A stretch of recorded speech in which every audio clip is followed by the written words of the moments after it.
झापाको दमक नगरपालिका वडा नम्बर 9 स्थित एउटा ठुलो भवन रहेको छ। यो भवन केका लागि बनाइएको हो र अहिले किन अलपत्र अवस्थामा रहेको छ भन्ने विषयमा केन्द्रित रहेर हामीले एक रिपोर्ट तयार पारेका छौं। आउनुहोस् यो रिपोर्ट हेरौं।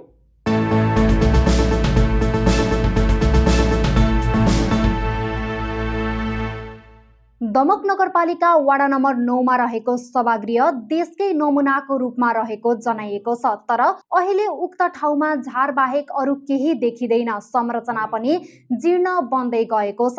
2079 मङ्सिरमा निर्माण सम्पन्न भए तापनि हालसम्म सभागृह सञ्चालनमा आउन सकेको छैन। दमक नगरपालिका भित्र निर्माण भएको अत्याधुनिक सुविधा सम्पन्न दमक सभागृह भने पनि हाल अलपत्र अवस्थामा रहेको छ।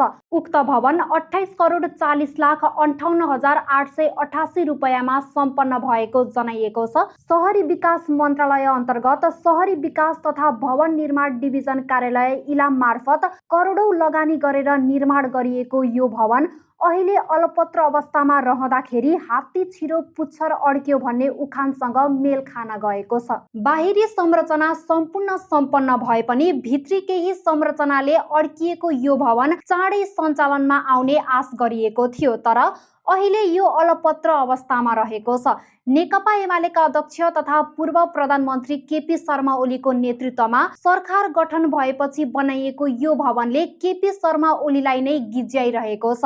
भवन निर्माणको काम सम्पन्न भए पनि यसको आन्तरिक साजसज्जा र विद्युत पानी बत्ती जडान गर्ने लगायतका काम भने सम्पन्न हुन नसकेका कारण यो अलपत्र अवस्थामा रहेको हो। चारवटा ब्लकलाई जोडेर निर्माण गरिएको सभा हलमा एउटा ठुलो हल 1500 जना मानिस अटाउने क्षमता रहेको हल छ भने सानो 250 जना अटाउने क्षमता रहेको जनाइएको छ। सभागृह सञ्चालनमा आइदिए राम्रो हुने प्रतिक्रिया दमकका खगेश्वर निरौलाले दिनुभएको थियो।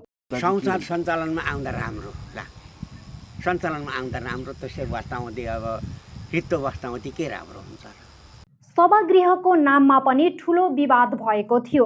2073 जेठ 28 मा तत्कालीन प्रधानमन्त्री केपी ओलीले सभागृहको शिलान्यास गरेका थिए। तत्कालीन समयमा फाल्गुनन्द सभागृहको नाममा शिलान्यास भएको थियो। फाल्गुनन्द किरात धर्मगुरु हुन् भने राष्ट्रिय विभूति पनि हुन्। तर पछि निर्माण सुरु भएपछि दमक सभागृहको नाममा बजेट विनियोजन भएपछि नाम परिवर्तन भएको थियो। त्यसयता आदिवासी जनजाति समुदायले आपत्ति जनाउँदै आएका छन्। उनीहरूले फाल्गुनन्द सभागृह नै नाम हुनुपर्ने माग राख्दै आएका छन्। सभागृह निर्माणका लागि लगभग 1 बिघा क्षेत्रफलमा घेरबार गरिए पनि भवन लगभग 8 कट्टा क्षेत्रमा निर्माण भएको छ।